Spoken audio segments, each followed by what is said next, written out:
Freestyle anime. Freestyle what? Freestyle freestyle anime. Yeah, Demon Slayer, I'ma catch him, dog. Freestyling every time we talk. One piece away from fortune and fame. Can't switch up on that game, that's my ninja way. Ain't doing that talking, we got more to say. Write your name in my book, that'll see your fate. Better hit up Deku, hope he say the day. Better hit up Deku, hope he say the day. Freestyling about anime. Every day, freestyling about anime. Every day, freestyling about anime. Every day. Every day, anime. I'm gone, I'm gone, I'm gone. Sorry with a slice, nigga, I'm gone. Sorry with a slice, nigga, I'm gone. Yo, welcome back to another episode of Freestyle Anime Podcast. It's your boy Rico. I got Ty with me tonight. He's back for another episode. And then we got man CJ. Yes, sir. Before we get into the episode, man. We've been trying to get right with Ty's schedule so we can get the Swordsman's Battle finished. We are going to finish that. Trust me, we're going to get it done. Maul's not with us tonight, but in maybe the next episodes or two, we'll probably start recording the Swordsman's final. I think like the semifinals, and then it's the finals. But after that, we should be able to wrap that series up. I know people are looking forward to me sweeping the competition. It's okay. We'll get there. Stop.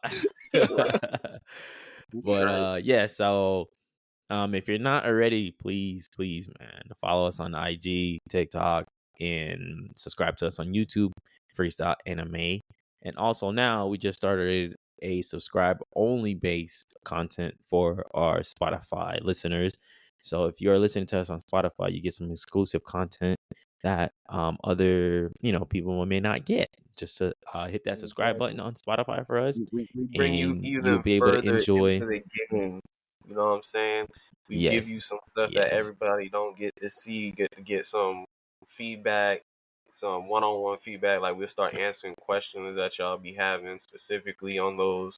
So like if you have certain questions about the episodes you've seen or something that we posted on Instagram or whatever, and you have takes and you want to counteract, because I see a lot of people counteract in the comments, but we can't answer all people in the comments. There's so many of y'all.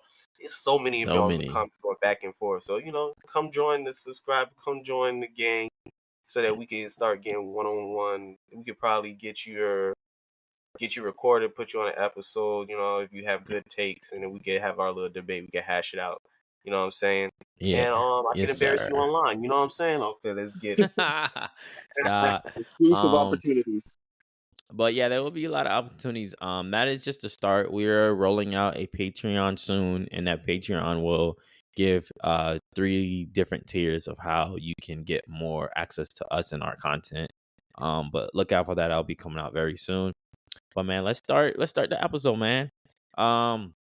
Man, CJ, we have not heard your opinion on Gear 5. I know me and Maul dropped our reaction video and breakdown comparing Gear 5 to the anime. But how did you feel about 1071? 1071. Okay. So it's been a week, about almost a week. So I've seen a lot of people what they said about it, and I also watched it. So this is my take on 1071. 1071, 1 for 1, exactly like how it happened in the manga. It happened exactly like that. It's exactly what Oda was going for. It showed us what Luffy could do, how he's doing it. It showed us the funniness of Luffy.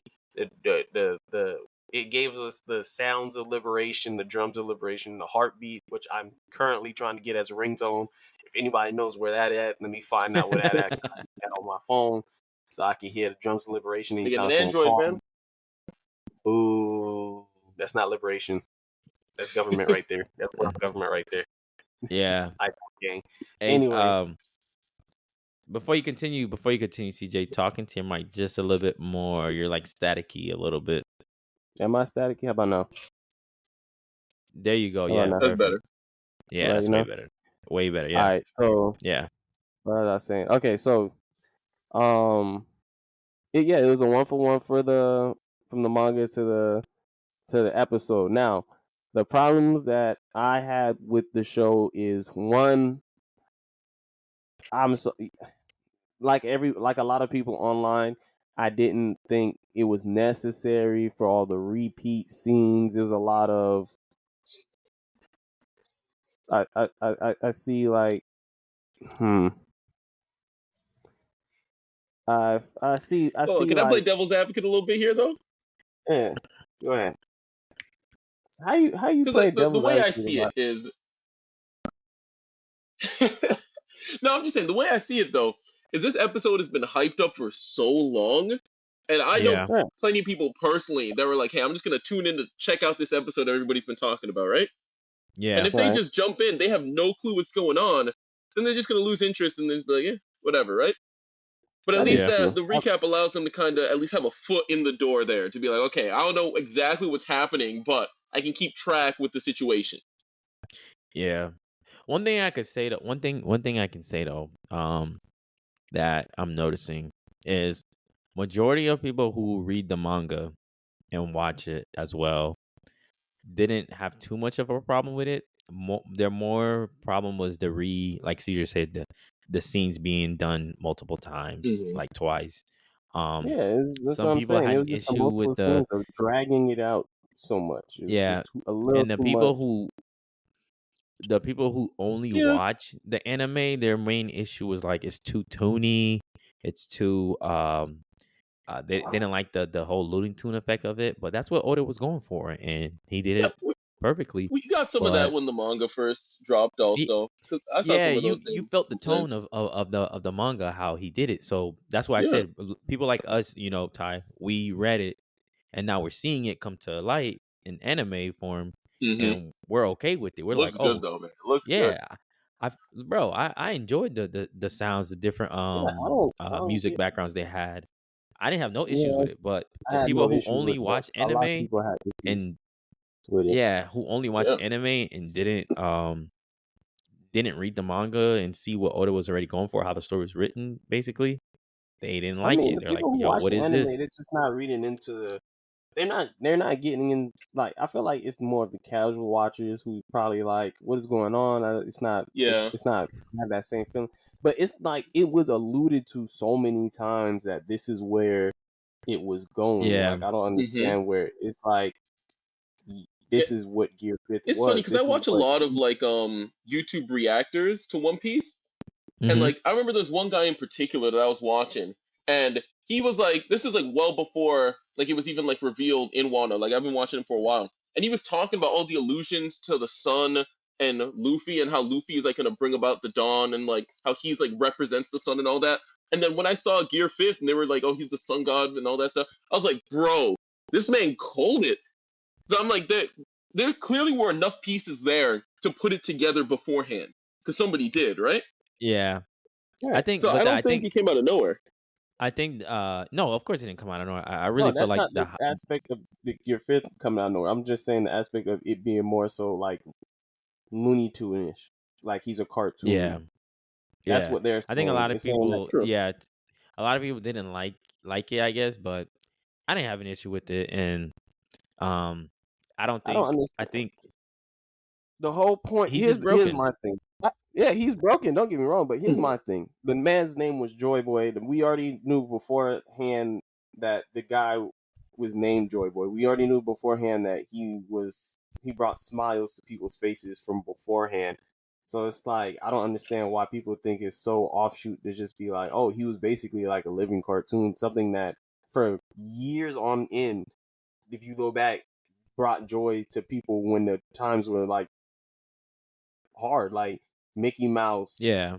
Looney Tunes, Animaniacs. All these cartoons were around when the world like they was But around during World War II, World War. I don't know about World War I, but like World War II. You know what I'm saying? It was down like Great Depression times, all that. So it's like these cartoons was around for so long, and I can see where it could be like now in the world of One Piece, where people are going through a lot, I can see where someone like being cartoonish and bringing laughter to people is necessary. So I don't see where they just like people are just straight up, oh, he's a cartoon, that doesn't make sense. It's supposed to be anime. You're mixing cartoons with anime. It's just like, okay, but it's an anime. It's different.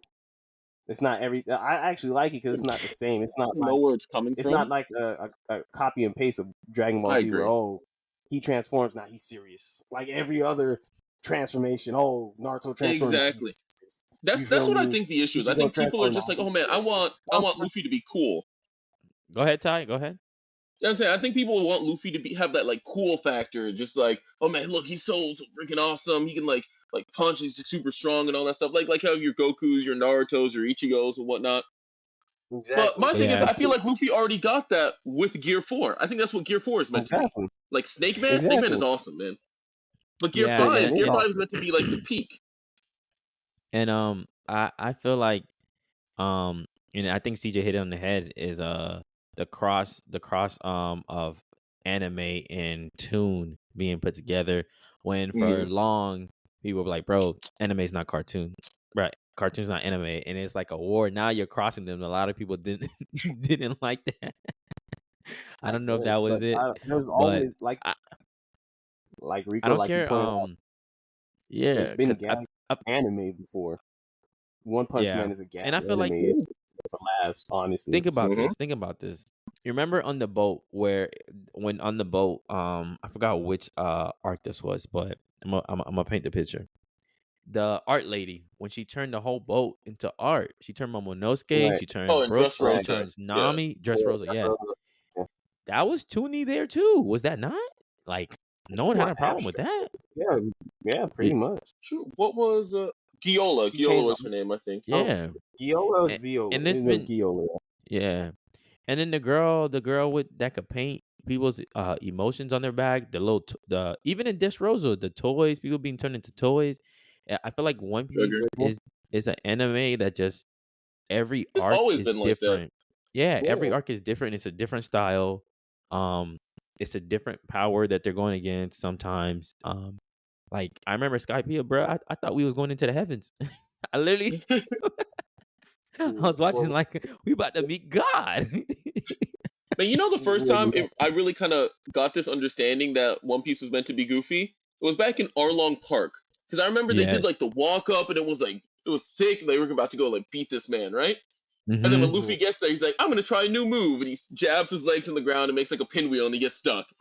And I'm come on, man. I was like, this is supposed to be like the cool moment. And Luffy's over here getting himself stuck.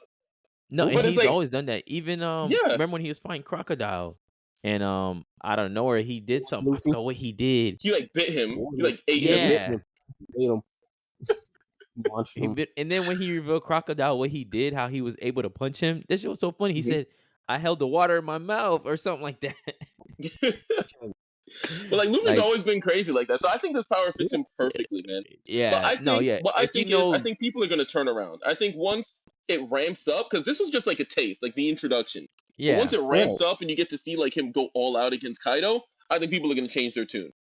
Yeah, no, I do too. I do too. That's what I was telling CJ earlier. I do too. I think like this was just the preview, the layout for it, like you said, just to get it out there. And Oda wanted to go as toony as possible. Yeah, and now once we see 1072, it's gonna be another gear. But let's get into it, man. There's a lot of questions. This led me to a lot of questions. Before we move, I got one last thing. One last question to ask you, Rico. Go ahead. Do you think, because I heard you say it earlier, do you think Luffy actually has like Looney Tunes powers? Because me and CJ have had this debate a couple times. I still stand by it. I think it's a damn. I would say it's a mix. Well, like what Luffy does, it's a mix. It's very Toon Force-ish, but he still does regular moves. Because spoiler alert, guys, I'm gonna spoil something real quick if you want to skip this. Go ahead. When he fought Lucci, in the chapter, the only thing he did Looney Tune was like himself and his surroundings that he was touching. But when he was punching him, it was regular punches. So I think it's a mix of both. I think he'll mix the tune into it, when he needs to, and then he'll actually hit you with serious blows.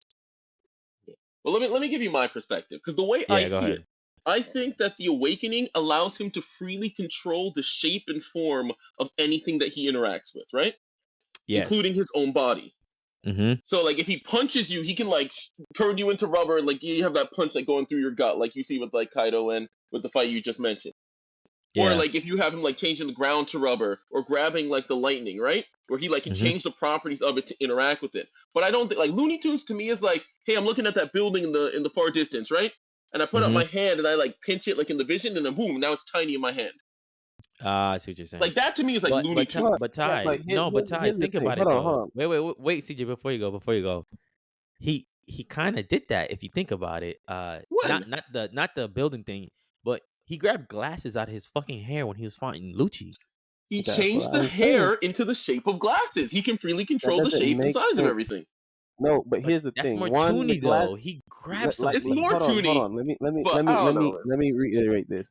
Because we had this conversation before. One, the glasses had glare in it. So that means the glasses had literal glass in it. He can't change hair into glass. He can turn his hair into rubber, but he can't change hair into glass. Why would he be able to do that? Yeah, that doesn't make sense. Why would he be able to do that? No, man. His devil fruit is based on rubber. Exactly. He's made when he first Rico. Rubber can be shiny, man. Rubber can have glare. When I don't know, Rubber, you talking about when he first transformed, all the lightning, like some of it, yes, was Conqueror's hockey, but some of it was just regular lightning that he was shooting off his body. How would he even be able to do that? Like, there's some the same way like, he makes fire from like and like I said, when he was fighting Kaido in the manga, he left a trail of fire in the air. Something that's happened in Looney Tunes all the time. Same as Red Hawk, man. No, Red Hawk is fire on his arm. He's never left a trail of it. Yeah, it's always been his arm, and then he snaps the arm back. Even bringing Red Hawk, Ty, I also think that's more of his imagination of what he can do. Because, like, where does the fire come from? Rubber does not create fire. If anything, rubber burns. It's supposed to burn him. That's true. I don't know. Like, I don't know. I genuinely don't have a perfect explanation. But I mean, you could ask the same thing about Sanji. I think no, Ty, hold on. I think you're on point with it, but it's that free will that it allows him to do, allows him to be more toonish, like pull things out of his hat out of nowhere. That there's no explanation. Exactly. But I think you're on point. That's why I said really out of nowhere. That's why I can't wait for it to be animated so we can see it. But how you're saying it to me is a mixture of both. Like there's a scene next episode. He goes into Kaido. I remember he gets stuck in Kaido. And then he literally gets eaten by Kaido. He reaches through his eyes. Oh gosh, man, I hate that scene. That's so disgusting to me. Yo, the internet. I don't know. I want to see that animated. They're about to flip on that. Either it's gonna go like or Luffy, or they're like, my MC never got ate before. Well, Cap, Goku got ate plenty of times. Bro, can you imagine how horrific that is? Someone's reaching through your eyes. Nah, I'd quit the fight right there, man. Yeah, I'd be like, you win, man. You got that. But like I was saying, so yeah, with the Toon Force, whatever, and I understand where Ty's coming, like, oh, you could reach in the distance and you could pick something up and it'd be tiny. That's only one aspect. I only seen like you don't really see that in every cartoon. I see Bugs Bunny do it, yes, but you don't see that like all the time. You don't ever see Mickey Mouse do it. Mickey Mouse has Toon Force. All I gotta say, if I see Luffy pull out what is that thing Bugs Bunny pull out? Is it not a chainsaw? What's it called? Mallet. Oh, not a mallet. No, he literally a saw. If he pulls out a saw and he just carves a shape into the ground and jumps in, Ty, you ain't got nothing to say, bro. That's over. That's why I told TJ. I said as soon as Luffy does something that defies all laws of reality, right? I'm just like, there's no way to explain this, like at all, like no feasible way to explain this. Then I'll concede. Then I'll say you're right, bro. We'll see when the glasses get. I think there could be an explanation for that, but we just don't know it yet. Yeah, there could be, but we just don't know it yet. Let's get into the next segment. Let's get into the next segment. So, let's talk about it, man. Joy Boy and Sun God Nika. My thing is it's confusing a little bit, only because trying to separate the two.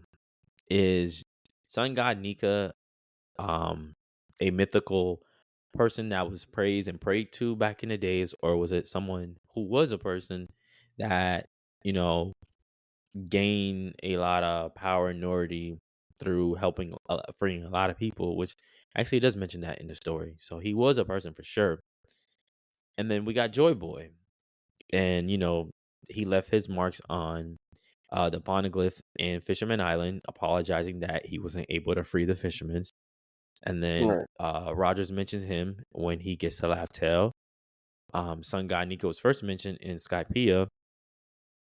My thing is, are they the same person? Could Joy Boy and Sun God Nika? Nika be a person his nickname was Joy Boy? I don't know. No, I think they're two different people because the timelines wouldn't add up in that sense. The only way you could potentially make them the same person is if Nika lived like thousands and thousands of years and was also Joy Boy. But because all the gods were like worshipped like thousands and thousands of years ago, like because they're well established in Skypiea, ancient city, and then Joy Boy lived within the Void Century, which is like 800, 900 years ago. Yeah. But who's to say like Nika just didn't live into that point, and then he just like okay, let me say it like this, because I was talking to Rico about this earlier. So when Luffy right now has the Nika fruit, right? He has the human fruit model Nika, whatever, right? He has a Nika fruit. But if Nika was a person, right? Yeah. And or someone who lived before Joy Boy, wouldn't it been his will in the fruit instead of Joy Boy's? Because it's the Nika fruit, and they said devil fruit, Zoan devil fruits have a will of their own, which we all heard the Gorosei say. And for whatever reason, this fruit has been eluding the government throughout. It's just sheer dumb luck. The government could never get his hands on this fruit because it has basically the devil's luck, basically like Luffy. So, with that being said, why would it be that the will that's of this fruit be Joy Boy instead of Nika if they're not the same person? Wait, I don't understand where the connection between the will being Joy Boy is coming from. It's stated all the time that the will is Joy Boy's. Like even Zunisha, when Luffy awakens, Zunisha says it's Joy Boy. Don't you hear the drums of liberation? It's Joy Boy's will inside of the fruit. That is Joy Boy's will. Yeah, so I think. For one, I think Joy Boy is a title. I think Joy Boy is a title that you're given when you have the Nika fruit. I don't think so. I don't believe that. I don't think it's like a nickname. Correct. I think so. Because what I don't know, man. Justify that? Because we only know of one Joy Boy. It's not like we know of many Joy Boys. It's not like there's Joy Boys that go through history. It's only one Joy Boy. We know two. We know Luffy, and we know the one from the Void Century. Luffy's known to be the second Joy Boy right now. Exactly. Yeah, the second coming of Joy Boy. We don't even know if it's the second. No, we don't know if it's the second. We know he's a Joy Boy. It has to be the second because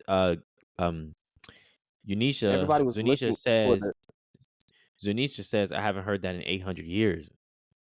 Yeah, but again, we don't know how old Zunisha is. What if Zunisha is 900 years old, and he just didn't know whoever came before the Joy Boy that we know of in the Void Century? But see, Ty, look, listen. It's no one's ever mentioned a Joy Boy before Joy, because even Joy Boy wasn't Joy Boy not mentioned in Skypiea too? No, I think the first time he was mentioned was in Fishman Island. The first time he was mentioned was Fishman Island when Robin read the poneglyph. Sun God Nika was mentioned before Joy Boy. Yeah, Sun God Nika was mentioned in Skypiea, I believe. Yeah. And the only two people associated with Joy Boy are Zunisha and the Mermaid Princess of the Void Century. Those are the only two people who are known to know. No, and Toki as well too. Well, do we know Toki had anything to do with Joy Boy? Because we just know she was from the Void Century. Actually, yes, it is said that Toki had came forward to meet the second Joy Boy from 800 years ago. When did it say that? Hold on, I'm finding it right now. Let me see.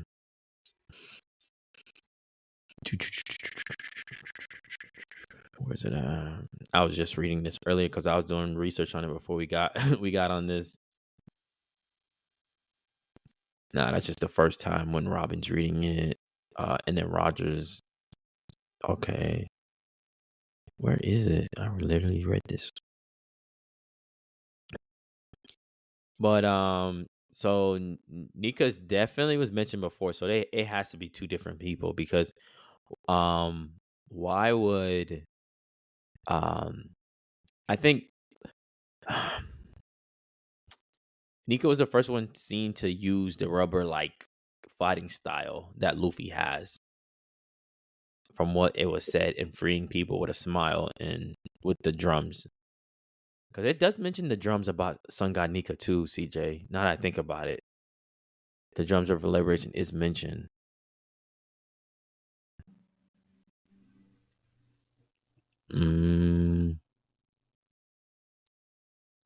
Where is this, bro? It says Toki would use her abilities to head to the future Wano in search of the day of Joy Boy's return.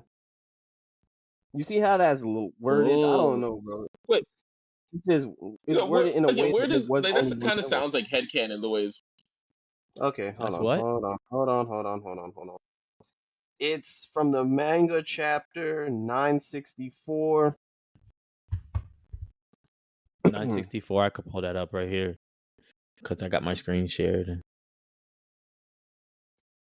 You said chapter 964? Huh? Yeah. CJ, you said chapter 964? 964, yes. Okay. 964. Odin's Adventures. Let's see.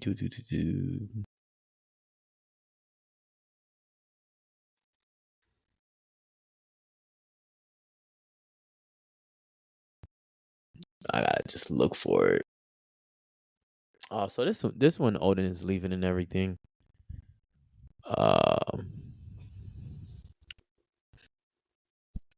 This is the famous scene Todd loves to bring up in every Odin goddamn argument. The stupid chain being pulled through water. You and Jamal. Hey man, Odin. Can't fight the feats. Can't fight. If you want the smoke, you can do Odin versus Zoro, man. All right, bro. Hey, Zoro's broken now, so I don't know about that. I don't know about that. You gotta. I don't know about that. Hey, he sounds confident, man. Let's do it. Let's do it. Not quite. I do have a means of escaping. I'm trapped. Time to jump to the future again. Oh, she was about to jump before Odin pulled up. Man, I wonder what would have happened if she had jumped, man. And she has a sword too, so she can clearly fight to some extent. I mean, she got captured. How she can't fight that well? She wasn't captured. The people surrounding her, and then she's like, I guess I got to get out of here. Man, if she could use that sword, they wouldn't be standing. Anybody with a sword surrounded by people running, that's not the swordsman way, man. You're not supposed to run because you're not supposed to get cut on your back because that shows you ran. She wouldn't have mentioned that she was gonna like jump. Zoro 101. She wouldn't. Yeah. She goes, my age, I'm 26. I was born about 800 years ago. That's when she first says that. To be fair, she probably predated like Bushido or whatever the samurai code is. True. Bro. So probably like, you're not supposed to turn your back to an enemy. She's like, when was that written? Wasn't what's his name? Nah, it doesn't mention that. It just mentions her age, bro. Ryuma was supposed to be back then, right? How old is Ryuma? That's a good question, actually. I think that's the One Piece world is really old. Like Olubarna in Alabasta is 4,000 years old. So that's like significantly older than any other piece of architecture or history that we know in One Piece. Alabasta is that old? Yeah, the kingdom it predates Alabasta. Alubarna, the capital city in Alabasta, predates the country itself. 4,000 years old.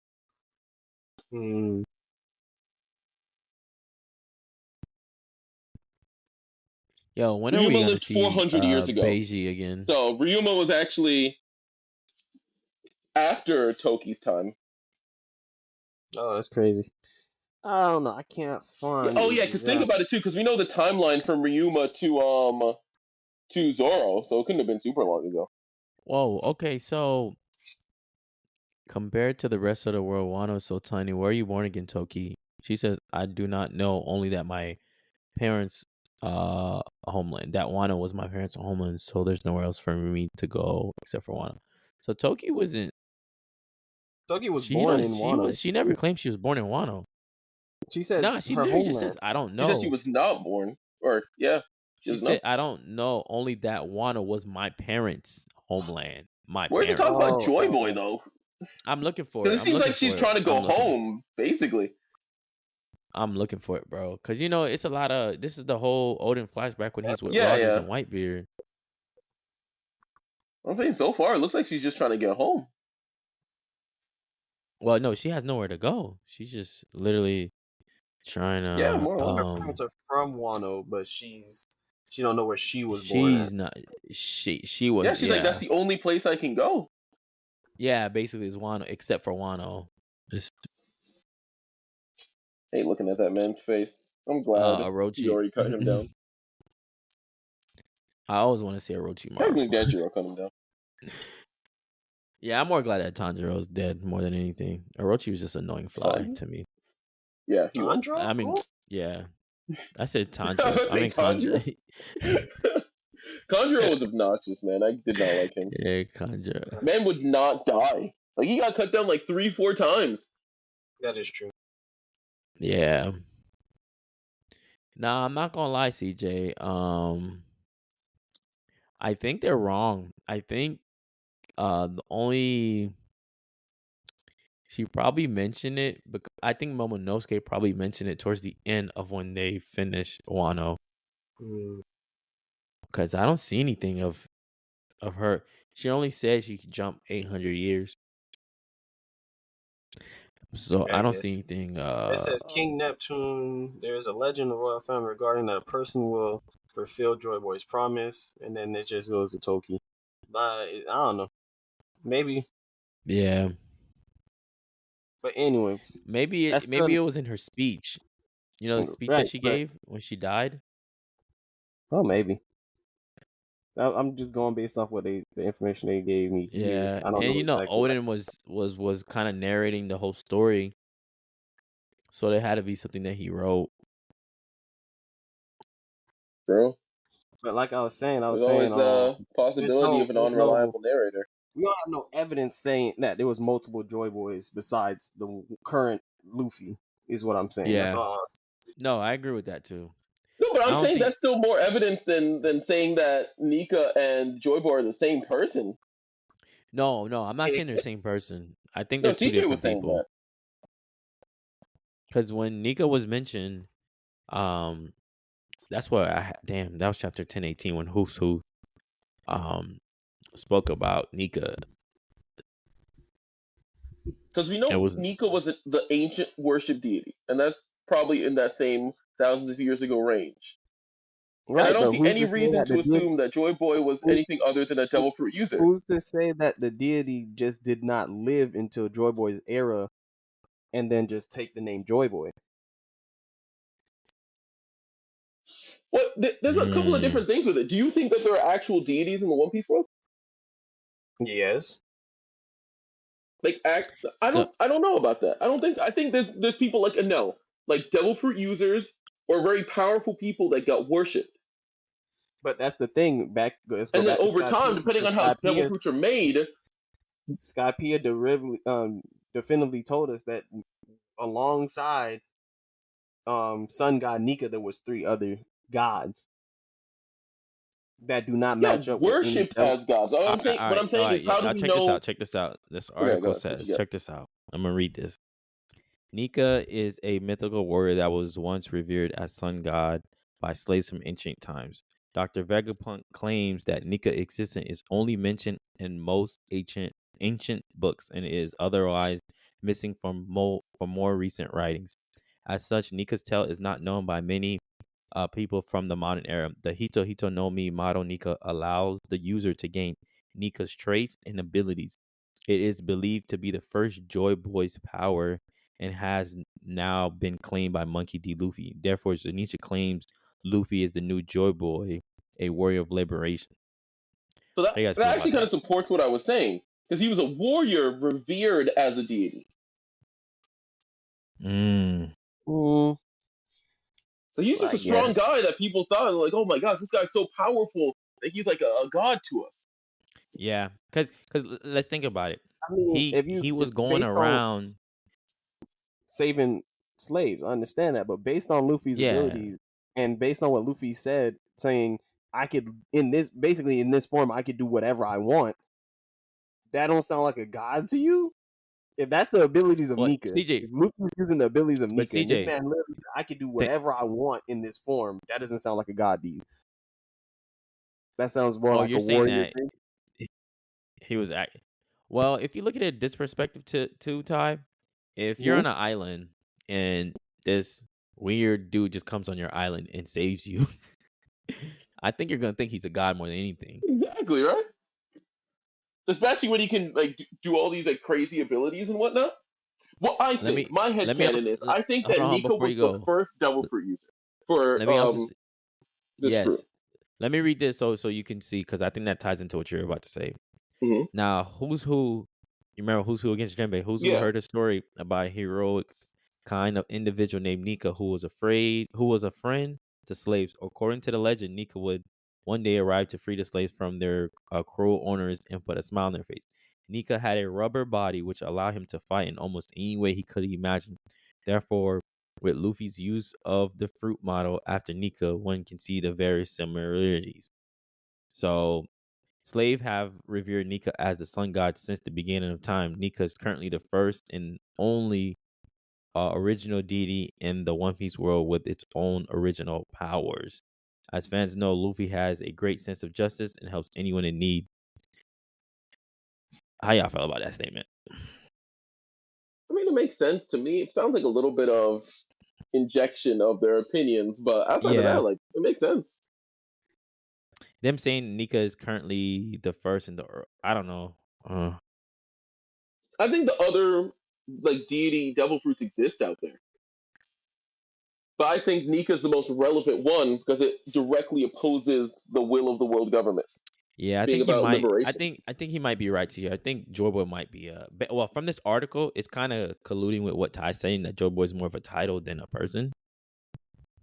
So you might be right that Sun God Nika, CJ, also did travel through from those years and years, and he finally, I guess, died like 800 years ago.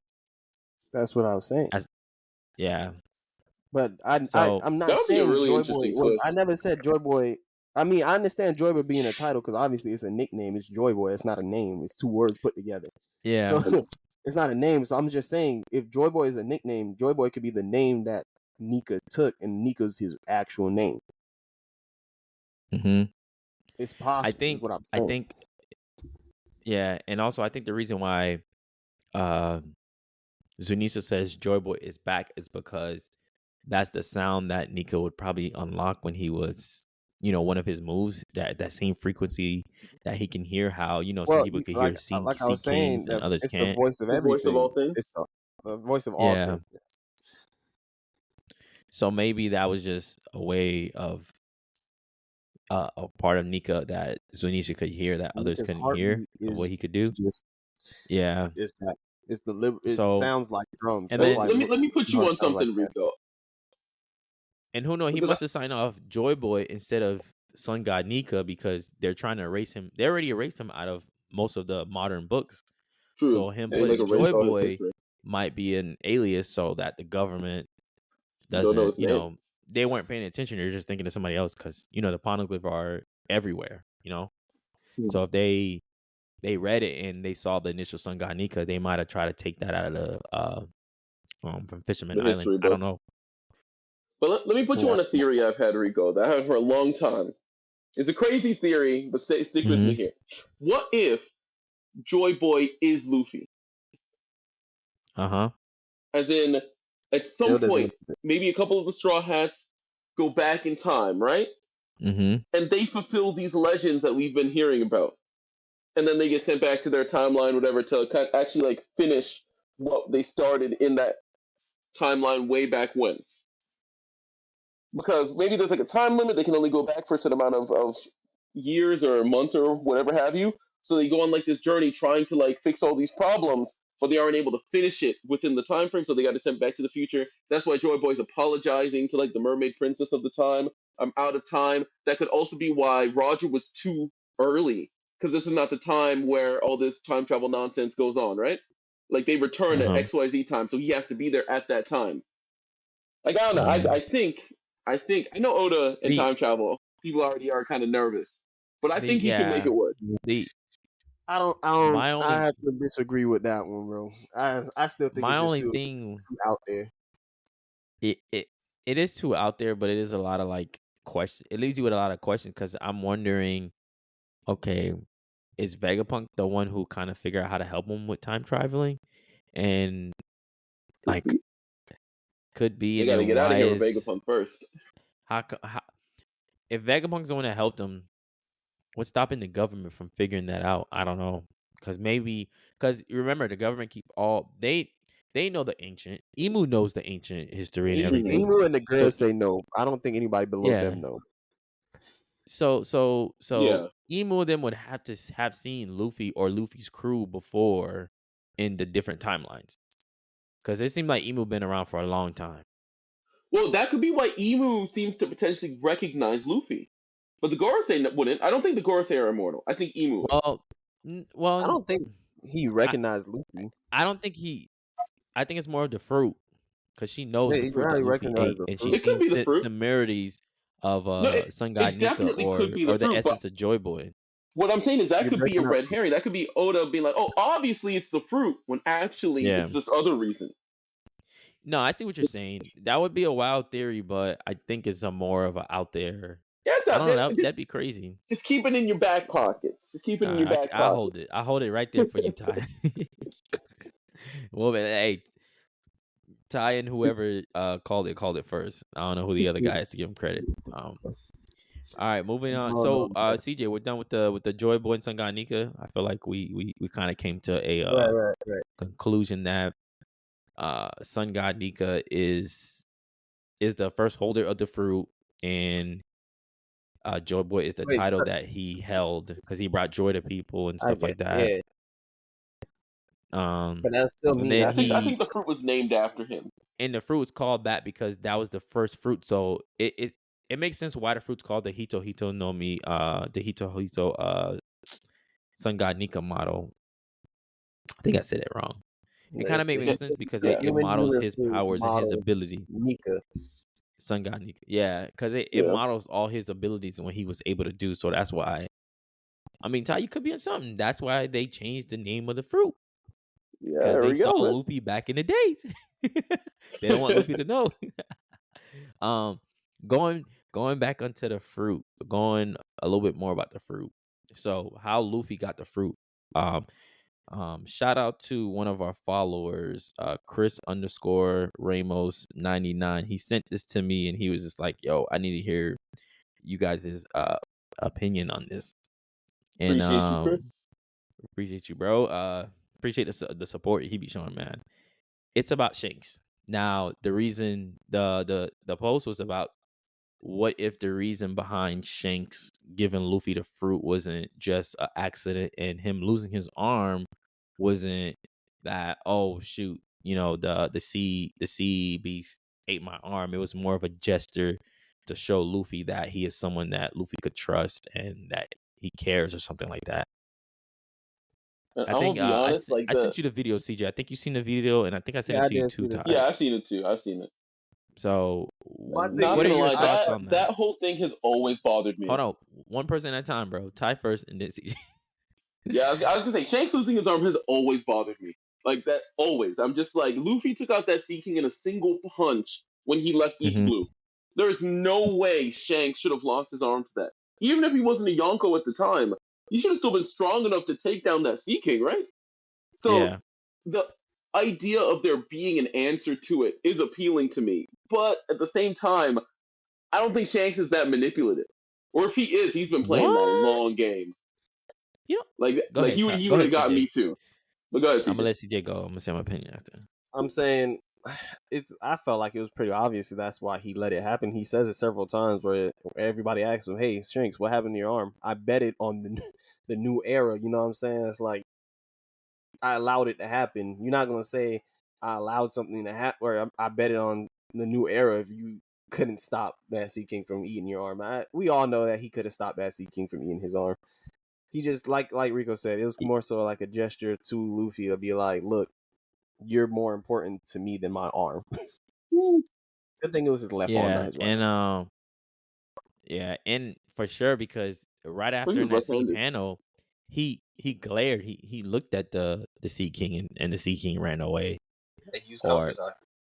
So, I mean, there are some questions like, when did Shanks get Conqueror's Haki? I mean, I don't know, but he had maybe it. That was when he awakened it. He had to been have it because he scared the damn Sea King. No, but like we've seen Luffy do that before too. Like the exact same, where Luffy's upset and he just stares at something and it like gets scared and walks away, right? And that was before he had control over it. Luffy also had he didn't have control over. Maybe he didn't have control over, but people who have Conqueror's Haki have Conqueror's Haki. They're born with it. It's something you're born with. And Shanks always had. That's what I'm saying. When did he unlock it? When did he first use it? I'm saying, what if that is the first instance of Shanks using Conqueror's Haki, but we just don't know about it? Yeah, but it's also remember how like we didn't really know too much about Haki yet until like after the time skip. Oda put more into it. Like there were some scenes he says that Haki was being used, but I guess he didn't have a name for the design yet. So he could have been had it, and it's just something that Oda drew in, and then now he called it Haki. You know, I don't know. But my thoughts on it is that if it's true that Shanks had a motive behind it, that's a move, bro. That's thinking in the future. For real, he did say he bet his arm. Like everybody asked him what happened to your arm. He said he bet it on the future, and so that kind of makes sense. And it would be like, it would make sense because it just means he chose between his own ability to bring in the new future with both of his arms and Luffy's ability to do so. He had that choice in that moment. Do I sacrifice my arm to save this kid, or do I keep both my arms and let this kid die and hopefully find the fruit again out there somewhere in the world and find the right person? But that's not. Wait. Hold on. Do you think that Shanks could not have saved Luffy without losing his arm? In that moment, I don't know. I'm leaning on the fact that he couldn't at that time, because that makes more sense to me. Even though it feels wrong, I'm leaning in that direction. I think he could, Ty, because I think he's a well-known pirate. I'm pretty sure he could have. Yeah, I think his reaction time, his speed, and like maybe he didn't have future sight Haki, or maybe he did and he saw it. But I'm pretty sure he could have reacted and killed that Sea King. I think he could have, bro. And I also want to say that's the post. What the post was saying was, if he had left Luffy died there, it would awaken Luffy's Gear 5, or his ability.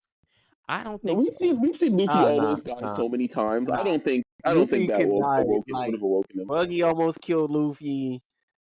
He almost died during Marineford like a couple of times. I ain't gonna lie, Katakuri. He almost drowned versus Arlong. He almost drowned versus Arlong. Yeah. Rob Lucci had Luffy on the brink too. God, Luffy almost died a lot. I think about Dofus. And he drowned multiple times. But his heart never stopped beating. Yes, but even so, water takes away devil fruit. So it's like, even if he could transform while drowning, he's not going to. Because at the end of the day, this is not Luffy's ability. Water doesn't take away devil fruit. He still has that weakness. That's a misconception, actually. Water doesn't take away the effects of your devil fruit. It just weakens the user. That's it. That is true. You can still use your devil fruit underwater, but you're just going to be extremely exhausted. That's proof by like when they stretched Luffy's head out of the water in Arlong. Understandable. Yeah, but he still wouldn't have been able to transform. No, he could have transformed. He still wouldn't have been able to get himself out of the water. If that's what you're saying. I'll agree with that. What was the transformation going to do? Nothing. I'm just saying he Nothing. still wouldn't Yeah. have been able to get himself out of the water. Maybe he could have turned all the water into fucking rubber.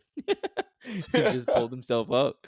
But no, I still think the post is on to something about, Shank having an alternate motive of doing that and showing Luffy Maybe. something. I Like, think so. Here's the theory that I believe. I think hold on. I think Shanks. Oh, go ahead. I don't think like I said, I don't think Luffy would awakening his ability and cause a catastrophe, chaos to the world. Catastrophe, my bad. To the whole world where Shanks couldn't stop it. I don't think that would happen because Luffy's ability doesn't seem like it destroys things around him and he can't control it. If like when he just had awakening Gear 5 now and he was destroying friend or foe, whatever was in his way, and he was not consciously able to fight Kaido and he was just on a rampage mode, then I could kind of agree, like, okay, that makes sense. That makes sense why Shanks did that so Luffy didn't die, so he could awaken this ability. And then I think we would have seen some trickle of it where like every time he's almost close to dying in those instances that CJ mentioned of him having like an evil smirk or like know how Ichigo, every time he tapped into his powers, he would like his hollow form. Oh my his God. hollow form would take over where he hollow was, Ichigo. Yeah, and he would like act crazy and stuff like that. We didn't see that with Luffy, so that's another reason I would say I don't think that's why Shanks did it, but I do believe Shanks did it for a reason because he went to the government's ship and stole that fruit. And I think he knew that. Well, CJ said something off air earlier that the fruit was with Rogers, and then the government took it from Rogers when he maybe submit himself to being arrested. But I don't think he would have carried the fruit with him there, CJ. You don't think so? Yeah, because why? Shanks Why would he walk with fruit? all his belongings, especially a fruit like that? If he read I'm not about saying, what Joy Boy said, I wasn't saying that he got it. I didn't say like Rogers lost the fruit specifically. I'm saying Rogers probably went to laughter because I was. Okay, let me explain the context of what I was saying. I was saying earlier that it all makes sense now. Because look at Luffy right now. He's laughing. He's carrying on like a cartoon. When the Rogers pirates found the last island, they named it Laughtail because they all could not stop laughing. It correlates. Luffy being goofy in a cartoon, having Joy Boy's fruit, I guess. So having Joy Boy's powers, Joy Boy could have awakened his ability to a point where he made Laughtail literally a living cartoon island, and then all them, whoever comes, just laugh. You feel me? They named it Laughtail because they all couldn't stop laughing. Then they leave Laughtail. They disband the pirates. I'm not saying that Roger had it on him. I'm just saying it could be possible that Laughtail was like I always theorize. Laughtail could have been where Joy Boy either died at, and his fruit was there waiting for somebody to get it, and then Roger, knowing that he was going to die, knew he wasn't the one to actually eat the fruit. So he's just like, I'm not going to eat it. I'm about to die in a year. I can't save the world. So I'm going to just take the fruit from here and try to get it to someone who can. Right? Because once again, once you in Laughtail, you know that the time limit. Because Toki, Odin, Roger, they all knew that someone in 20 years is supposed to eat the fruit. So they know that they need to hold on to this fruit for 20 years. They take the fruit from Laughtail, right? Then they disband the Roger Pirates. Right? What if why they disband the Roger Pirate? Whoever had the fruit lost the fruit for whatever reason. Shanks, Buggy, whoever. Someone had the fruit, they lost it. The government had it. Well, Shanks finds out the government has it. Hold on, let me finish. Shanks finds out the government has it. Now we go based on what who said. Who's like, okay, the government knows what this fruit is, but Shanks came and stole that specific fruit. Shanks attacked this specific convoy, which would be heavily defended. So that alludes to Shanks' strength already from beforehand, before Luffy was even born. Shanks attacks this heavily armored, or before Luffy's indicted into being a pirate. Shanks attacks this heavily armored convoy, gets the fruit, and then takes it to where Roger's son is, who he probably thought was supposed to eat it, and then sheer luck, Luffy eats it instead. out of sheer luck. Because once again, the fruit has a will of its own. The fruit has that way about itself where things just go its way. It gets to the person that actually supposed to have it. Yeah. It goes to who it. Yeah. That's why Shanks had the fruit next to Luffy and was probably like, I'm about to go give this the Ace. Turns around, Luffy's eating, and he's like, "What are you doing?" Because he doesn't know, because the fruit is really meant for Luffy and not Ace. Mm-hmm. But he brought it. One thing I was gonna correct about what you said, CJ, was Shanks and Buggy didn't go on the trip. You remember they stayed off island because Buggy was sick. Stayed off the island, but remember they still was on the ship. They still left with the Roger pirates afterwards. They left the island after Laftel, yeah. So he made a learn about the fruit. What if they brought the look? Well, listen, I got some corrections. I don't think that adds up though. Hold on. Mm-hmm. Let me finish. Let me address what Rico's saying. They brought the fruit back to the ship, right?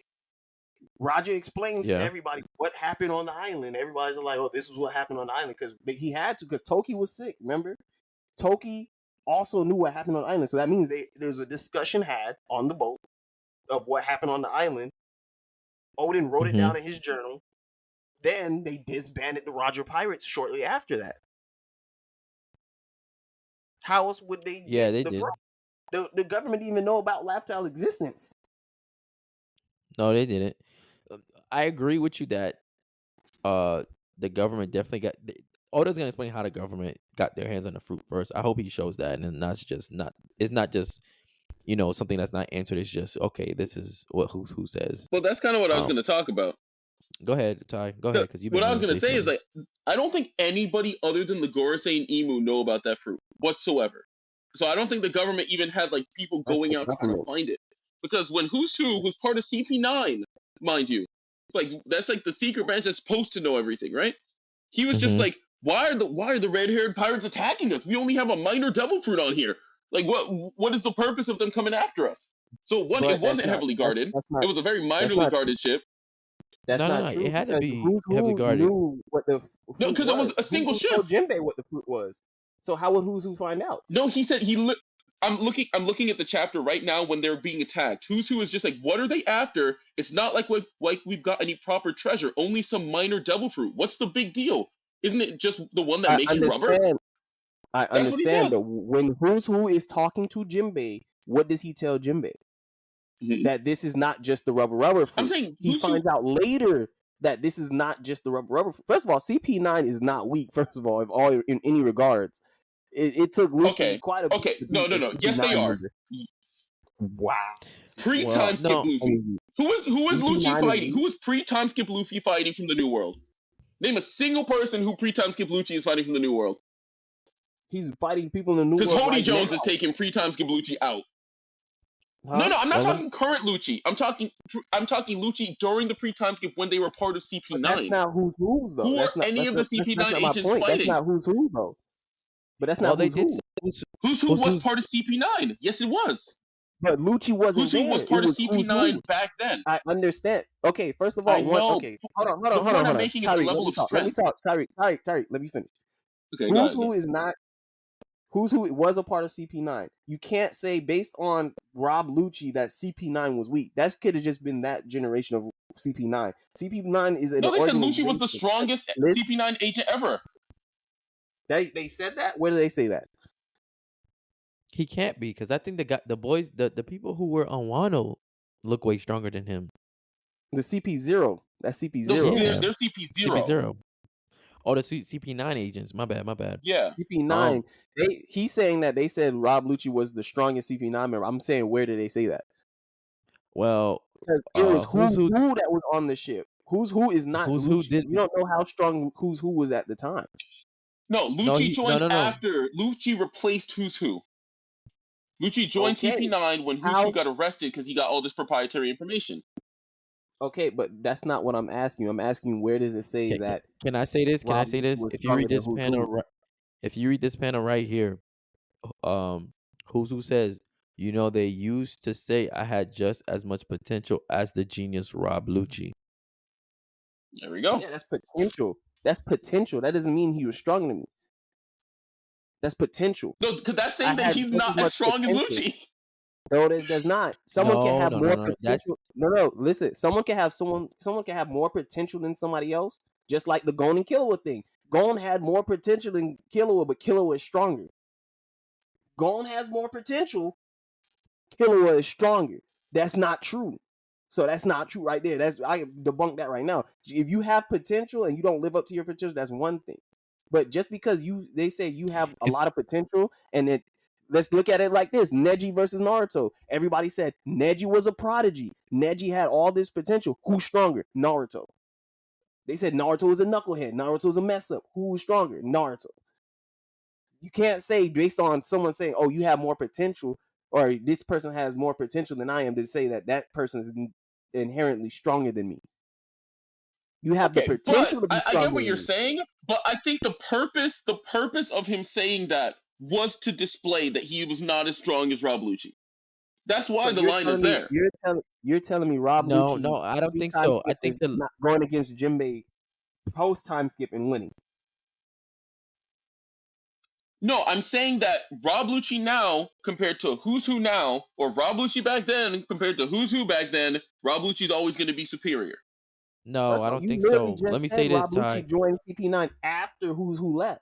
So how would they even know? To replace him. He replaced him. They literally just like, okay, we'll get rid of this guy. Let's put Who's Who plus. No, that's not right. He ran away. He found out what the Nika fruit was. He found out all this information, ran away, and then they said, okay, we're left without a member. Let's put Rob Lucci in position because he was being trained. Nah, he was put in jail. No, he was arrested. I'm pretty sure he was arrested and he was arrested. He escaped. How did he get out of jail? He escaped. I'm gonna read it right now.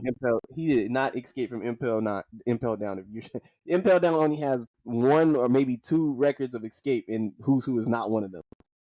So okay, I know it was Impel Down. No, he literally said about a story I heard in jail from a guard while I was there undergoing terrible torment. He laughed and told me to pray. Apparently, there's a figure of slave. Basically, what I read about Sun God Nika, bro. So he was in jail. Okay, but what jail? I don't. It doesn't. I don't think it says. It doesn't say. He was. After he escaped, he became a pirate, and he was the. I don't. Nobody's talking about Impel Down. Hopefully not. That'd be embarrassing, man. They just keep adding. That's the only jail we know of. Yeah, but there's other jails. It's just that's the only relevant one. I don't think there's other jails. I guess maybe. I mean, he's a devil fruit user, so he would be in. If they put Buggy in Impel Down and not Who's Who, that's bugging. No, that doesn't make sense. Well, hey man, that's future Pirate King Buggy. You all right? Buggy go somewhere. I don't know, man. Yeah, to that throne. My time in prison felt endless. I actually clung to that strange legend of theirs. Save me. I thought anyone. Why would you ask me about this? Because you let the Sun Pirates. I heard that there were former slaves in that crew. What is a fisherman history but the history of slavery? Oh, he talking that shit. You remember with the hockey face too, man? I forgot about that. And at that prison, a guard told me a story. And at that prison, a guard told me the story of Nika. They disappeared. The guard that told me the story about Sun God Nika disappeared days later. I started to think I was in danger, so I risked it all to escape. And here I am today. Is it deadly to even know about that legend? So yeah, he did escape. So he was arrested for not protecting the gum fruit. Yeah, he was arrested for not protecting the fruit. And then Rob Lucci replaced him. He failed the mission. Hold on, can I say this? To lose against Shanks is an ass whooping that I would be proud of, because it's Shanks. But it was before he was a Yonko. It was before he was a Yonko. So that's strong. Although to be fair, man, Lucci lost to Luffy and he got a promotion. Man, who got done dirty? But Lucci lost to Lucy before. Lucy. He was called Lucy at one point. To Luffy before Luffy was even Yonko or exactly, man. Who got done dirty? Or what was before Supernova? Yonko? Warlord. Warlord. He wasn't. No. Yonko wasn't the Warlord. Supernova. Wait, what do you mean? Yonko. What was before Yonko? No. What was before Yonko? There was something else. Emperor of the Sea. That is the Yonko. What Yonko is. Yonko means Emperor of the Sea. Yonko means What was before? Oh, my bad, man. What was before Yonko? What was There's nothing before before nothing Yonko. before Yonko. It's There's either Yonko or commanders. Yonko. But Luffy No, wasn't there was something else, bro.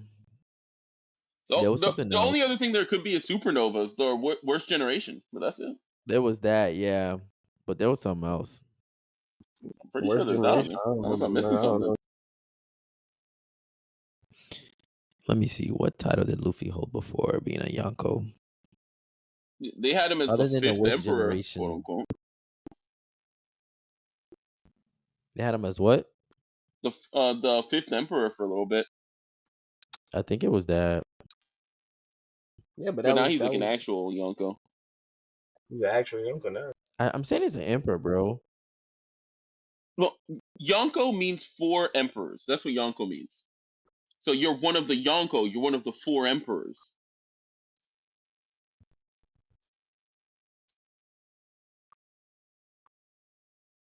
Because he's officially a Yonko.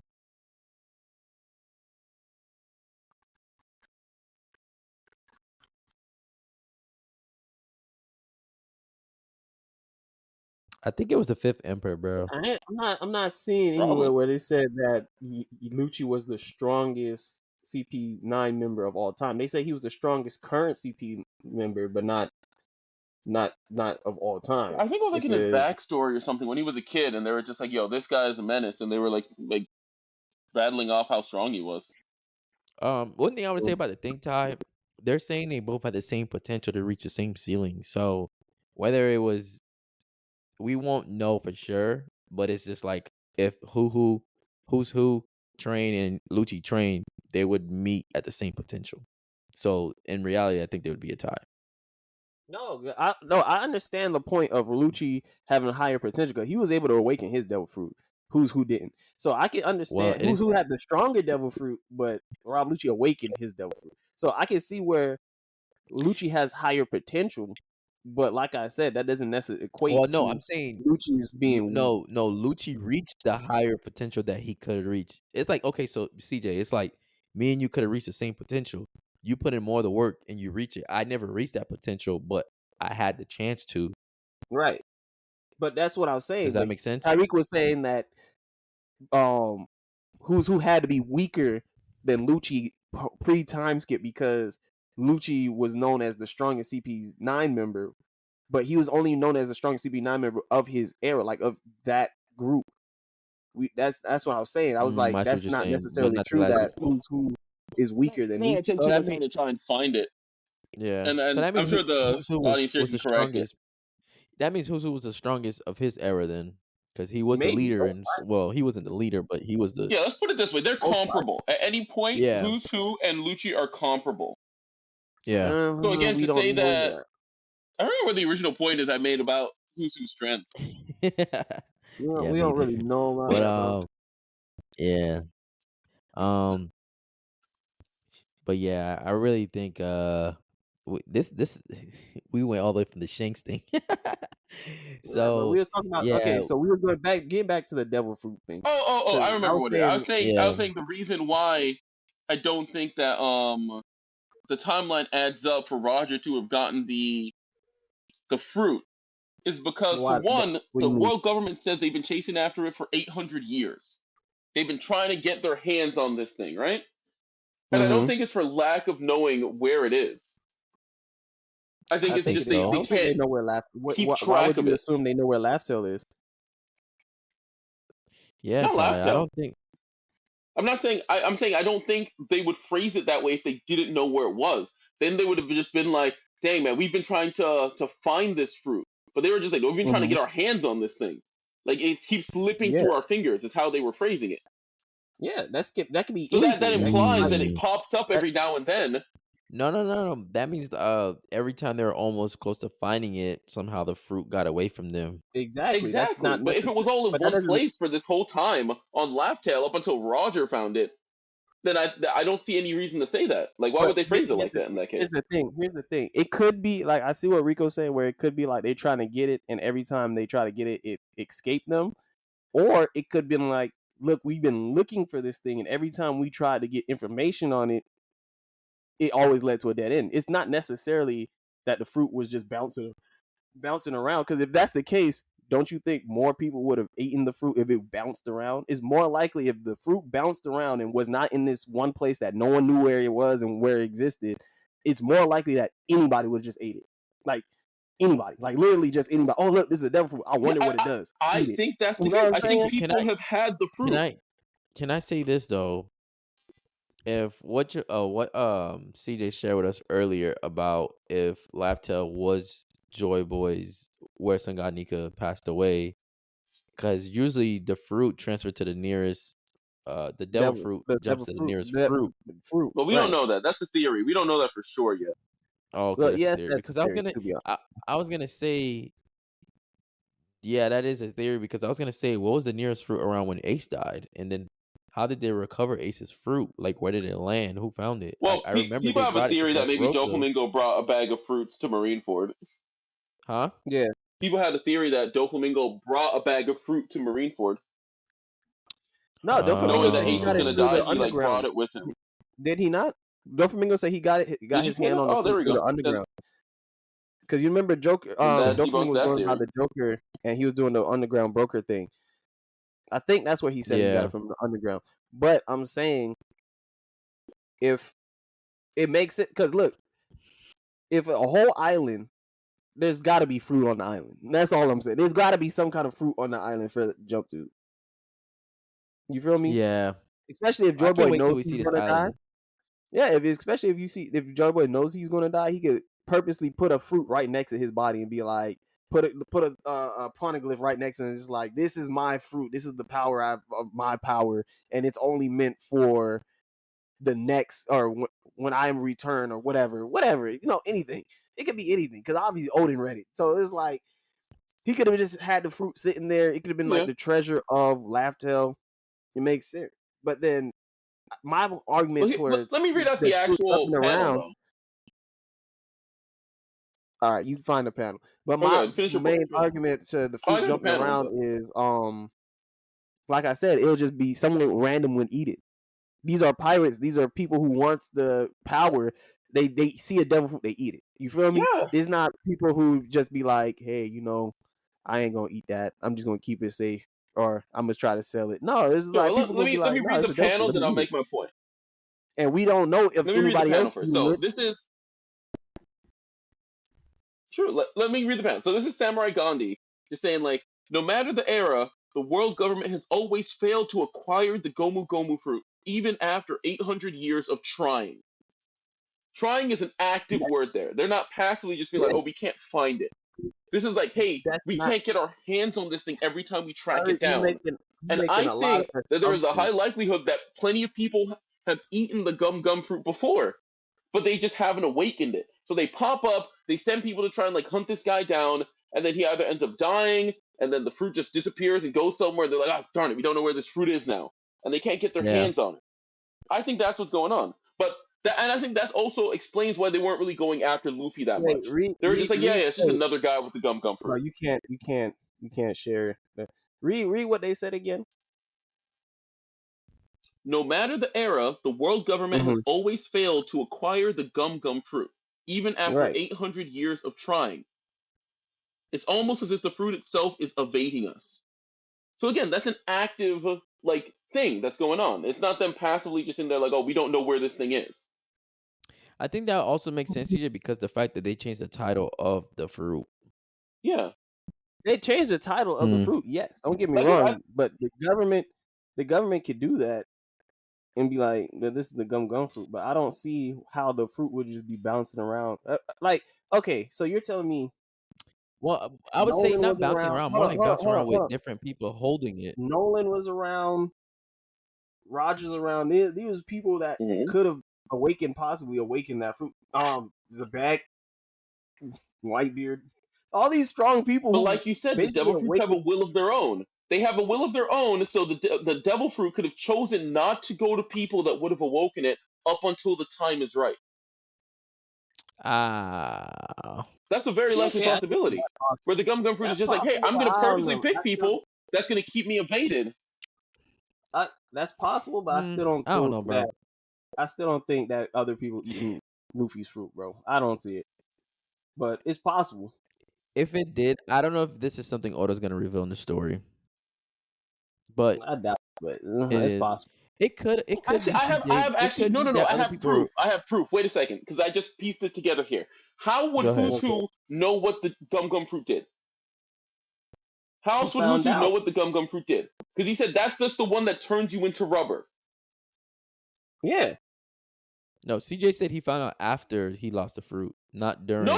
He did. That's what he said when Shanks confused. attacked him. He said, "Why are they attacking us? We only have that one fruit that turns you into rubber." So he knew what the gum gum fruit was. Listen, if no one had this fruit hold on, and no one had ever eaten the fruit, there would have been no records of it. Listen, I got you. This is how they know. Hey, we finally got our hands, or CP9, you finally got your hands on this fruit that we've been chasing.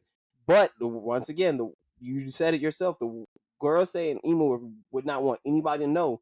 So CP9, this is your briefing. You're going in to get this devil fruit. It's called the gum fruit. It turns people into rubber. Go get that fruit for us. And no matter what you do not let anybody take it from you. We really need that fruit.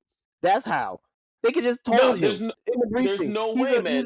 Hold on. He's a special agent. Ty, hold on. He's a special agent. They briefed him on the mission. He goes in, gets this fruit. They tell him what fruit it's supposed to be. And then Shanks attacks him. He's wondering, like, why is Shanks attacking us over this devil fruit? It doesn't make sense. Then later on, he finds out that the devil fruit, what the real devil fruit was. There's a reason. No, if I personally was trying to get my hands on different, I specifically told him. What? I'm saying if the Gorosei specifically told him, "Hey, keep your hands on this devil fruit," I think that would make a pretty easy connection there to be like, "Oh, this thing's important." We all know that's me putting in extra flavor just to narrate, but the point I'm trying to make is the government could have told him or had a pre-notion plan. Hey, we're just going to tell people that this is what the fruit is so that they don't try to, because I don't care how loyal you are to the government. If someone tells you, hey, that fruit right there was going to turn you into a god, I'm going to eat that fruit, or I'm going to give it to someone who can eat the fruit, because I don't know who has his fruit at the time. Definitely. It doesn't make sense. Also, if you think about it, everybody was already downplaying the rubber ability of Luffy when he first appeared. Yes. So the government telling him like, "Oh, it's impossible," like CJ saying, the government telling him that it's a rubber fruit. He's looking like, "Oh, this weak ass fruit. Like, why are you here to get this weak ass fruit?" No, but what I'm saying, I don't see any reason for the government to tell him anything. There's just a general rule: all devil fruits you get, bring back, and we'll deliberate them out as needed. We're going to be the ones that get the final say so on who gets these devil fruits. But every single devil fruit bring back. Hold on. I'm saying that would make more sense. It would make more sense. People had their devil fruit beforehand, before even joining the military. Hold on. It would make more sense. But also the fact that they applied CP9 to this special mission alone, they had to tell them about it. Well, we don't know that CP9 was applied to any special mission. They just found the devil fruit. Look, listen, I can understand. They had to go look for it, Ty. I don't think they just found it, because they said they've been looking for it for 800 years. They've been trying to acquire it for 800 years, which means they've been sending people out to go research it and try. No, yeah, I get what you're saying. What I'm saying is I don't. No, but what I'm saying is I don't think that's them saying specifically that they're sending out people to get it. I think it's that they're sending out Navy to go and just collect these devil fruits and hoping that eventually this fruit is one of them. No, because look, here's why. First of all, CP9 themselves had this devil fruit in their possession. CP9 works directly with the Gorosei. I can see this if it was the Marines. If it was they don't. CP0 does. Listen, CP0 does, not CP9. CP9 doesn't work directly with the Gorosei. Who do they work for? No, they don't. They work for the world government. They don't work directly for the Gorosei. That's what CP Aegis 0 does. Is CP9 they're the leaders of the world government. Okay, so if I work they're the assassination group. But what I'm saying is, if I work directly for the president, does that not? I'm confused. That's like me being the FBI and saying I work directly for the president. all I'm saying is Cypher Pole does not work for the Navy, correct? They're two different branches. Yes, correct. Okay, so Two they different answer Yes, to correct. they don't answer to the fleet admiral, correct? From what I understand, correct. They answer to Spandam now. Okay, so who do they answer to? Spandam. Spandam? No, they don't answer to Spandam. The leader. I mean, yeah, the leader of whatever group. I guess, but Spandam I was answer. being dumb. No, you know who I'm. You know You know how? no, hold what- on. They do answer to the girls say because the girls they sent Lucci to do what to Egghead Island. No, but Yes. Lucci CP0 is the thing I'm saying. The difference is CP9 has like a sense of hierarchy, right? Where they have like these leaders and these positions to deliberate these things. CP0 now, they from CP1 to 9 all follow that hierarchy. CP0 work directly for the Gorosei. CP0 are the ones that, hey, like Samurai Gandhi's gonna be like, hey, Lucci, go do this thing. I'm talking to you directly. Go do this for me. So this was a direct command from the world government, they would send CP0 after, not CP9. Well, once it gets animated, we'll see, man. Obviously, but Cypher Pole still went to go get this fruit. It wasn't just a regular Navy ship. Is what I'm saying. Regular Navy ship, I can see the Gorosei just say, "Hey, look, bring this back." But CP, how Cypher Pole operates, they have briefings. They have to know where they're getting into because they might have to go undercover. They have to be undercover for a while. They have to be undercover for decades. You know what I'm saying? They're like spies. They're the spies in the assassination part of the military. Yep. They need briefings. They're not soldiers who just be like, "Hey, go shoot this guy." They're not like soldiers who just, "Hey, this is the battlefield, shoot enemies," or "This is the battlefield, win this war." They go in specific. Look, what? You're stepping on yourself there only because they told that nigga to kill Luffy with no explanation. They did, but that's because he was already on Wano. They couldn't have a briefing. He didn't have time to X Y. Him and Title going at it at the moment. You feel me? They're just like, "Yo, we need you to kill that guy now." Yeah. You feel what I'm saying? They didn't have time to be like, "Hey, look, listen. Let me tell you exactly why we need this guy." No, they just like, "Bro, go kill him now. I don't care what you do. I don't care how you do it. We need him dead now." Like, because he also questioned why is Luffy so important because they mentioned it before. But this was a elongated episode, man. Let's end it right here. All right, let us know your opinions in the comments. Who you agree with? Yes, we could talk all day. Ty, appreciate you coming on. We'll be back with Ty again to finish that swordsman battle. And we out, man.